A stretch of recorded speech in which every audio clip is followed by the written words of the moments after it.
Listen to me very carefully. If you just bought a Tesla Model S or a BMW 5 Series, or honestly, any luxury car in the United States, I need you to click off this video right now. Seriously, close the tab, because if you keep watching, you are going to get very, very angry. What I am standing next to is the Huawei Stelato S9T. We are talking about a car that costs roughly the price of a well-spec'd Ford Explorer or a base model BMW 3 Series these days.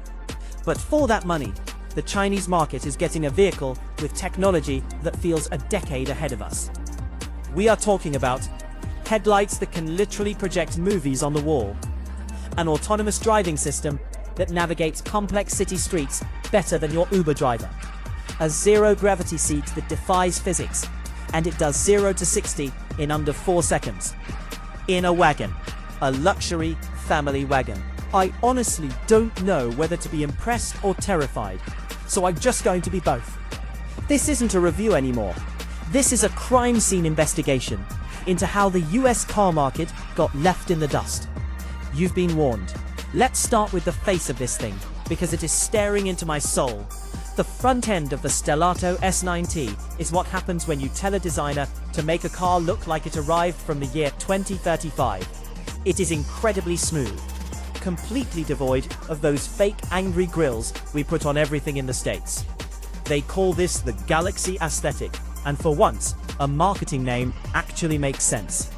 It's clean, it's aerodynamic, and it's surprisingly intimidating in a quiet, confident way.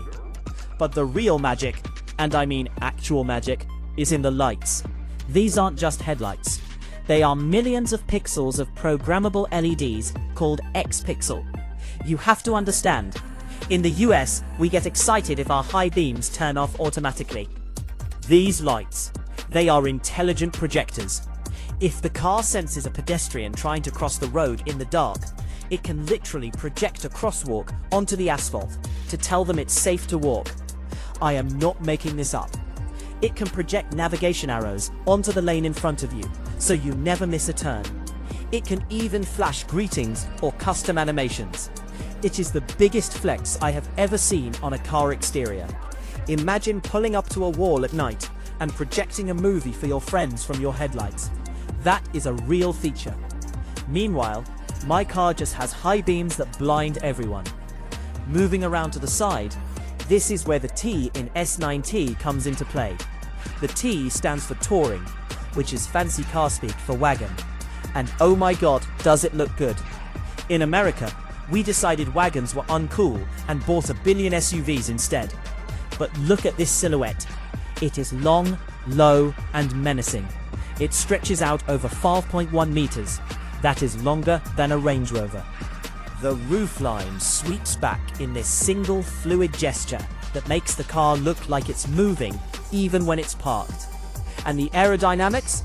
This thing slices through the air with a drag coefficient that rivals supercars. It's so slippery, the wind probably doesn't even know it's there. The door handles are flush, obviously, popping out only when you approach with a key, which is standard stuff now. But look at the mirrors, or rather, the lack thereof. The S9T uses digital camera mirrors. Instead of big, bulky glass ears sticking out the side, creating wind noise, you have these sleek, tiny stalks that feed high-definition video to screens inside the door panels. It reduces drag, it eliminates blind spots, and it looks insanely futuristic. I know, screens can break, but bro, have you seen how clear this feed is? It adjusts for glare, it brightens up the image at night. It's actually better than glass. Massive 21-inch forged alloys that fill the arches perfectly. They didn't just slack small wheels on a big car to save range. They went for the full stance. But wait, hold on. Before we get to the back, I have to point out something subtle. The paint. This isn't just red or black. They're using these multi-layered dynamic pigments that shift color depending on how the sun hits them. There's a depth here that you only see on Bentleys or Rolls-Royces. You walk past it and the color seems to ripple. It's infuriatingly beautiful. I'm trying to find a panel gap, a misalignment, something to roast. But I can't. The build quality from the outside looks surgical. It's tight, it's precise, it feels solid.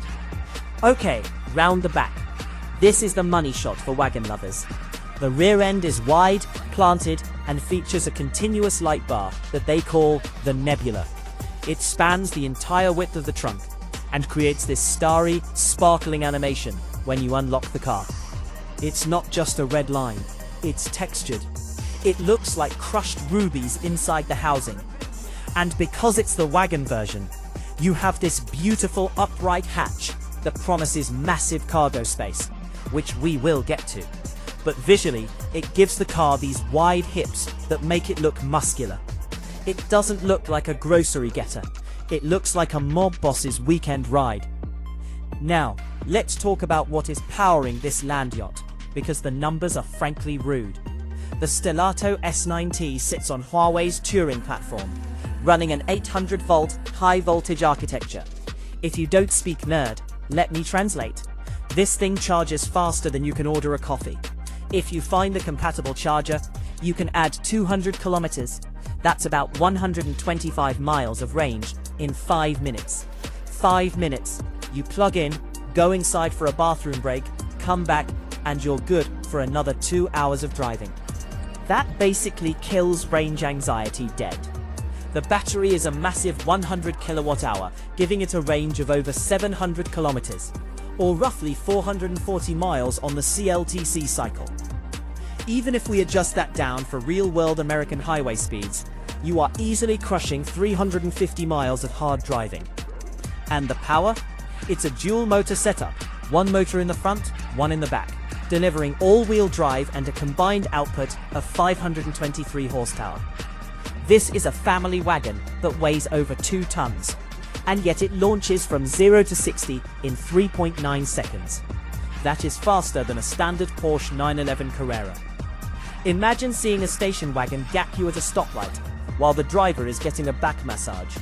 That is the reality this car creates. Safety. This is usually the boring part, but Huawei makes it terrifyingly cool. The car is covered in sensors. There are LiDAR units, lasers that scan the world in 3D, hidden in the roofline and bumper, high-definition cameras, millimeter wave radars, ultrasonic sensors. It sees everything. It sees the car 3 cars ahead of you. It sees the kid running out from behind the van, 200 feet away. It runs on Huawei's ADS 3.0, which stands for Advanced Driving System. This isn't just lane keep assist, like we have in our Hondas. This system is designed to drive door to door. You put in the destination, and it navigates roundabouts. It handles construction zones. It yields to pedestrians. It changes lanes to overtake slow traffic, all by itself. It's essentially a robotic chauffeur. And unlike some other full self-driving systems I won't name, this one uses LiDAR. So it works perfectly in pitch-black darkness or blinding rain, because lasers don't care about light. It creates a digital twin of the world in real time. It's fascinating and slightly dystopian, but mostly just impressive. But you haven't seen anything yet. The exterior is great, the engine is fast, but the interior? The interior is where the S9T absolutely humiliates the competition. Opening the door, which is soft closed naturally, you are hit with a smell of expensive Napa leather and real open-pore wood. There's no cheap plastic here. Everything you touch is soft, cold metal or glass. But your eyes are immediately drawn to the dashboard. It's a wall of screens, but done elegantly. You have a massive 15.6-inch central control screen floating in the middle, running HarmonyOS 4. The resolution is sharper than my 4K TV at home. The refresh rate is buttery smooth, 60 Hz or higher. You swipe and it moves instantly. No lag, no stutter. It feels like a giant iPad Pro glued to the dash. And because it's a Huawei system, the integration is seamless. If you have a Huawei phone, you just tap it to the dash and your entire digital life transfers to the car instantly. Video calls, music, maps, it's all there. But the real party trick is the zero-gravity seat. In the S9 sedan, this was in the back. But in the S9T wagon, they put it in the front passenger spot. Listen to me closely. This is the most comfortable chair humans have ever created. With the press of a single button, the seat reclines, the leg rest extends, the footrest pops out, and the whole chair tilts back to a precise angle that mimics the posture of astronauts in zero gravity. It distributes your body weight so perfectly that you feel weightless. And while you're laying there, floating, the seat starts a hot stone massage on your back. I sat in this thing for 10 minutes and almost fell asleep. How are you supposed to be a good co-pilot when you're in a literal spa treatment? And if that wasn't enough, there's a privacy shield feature.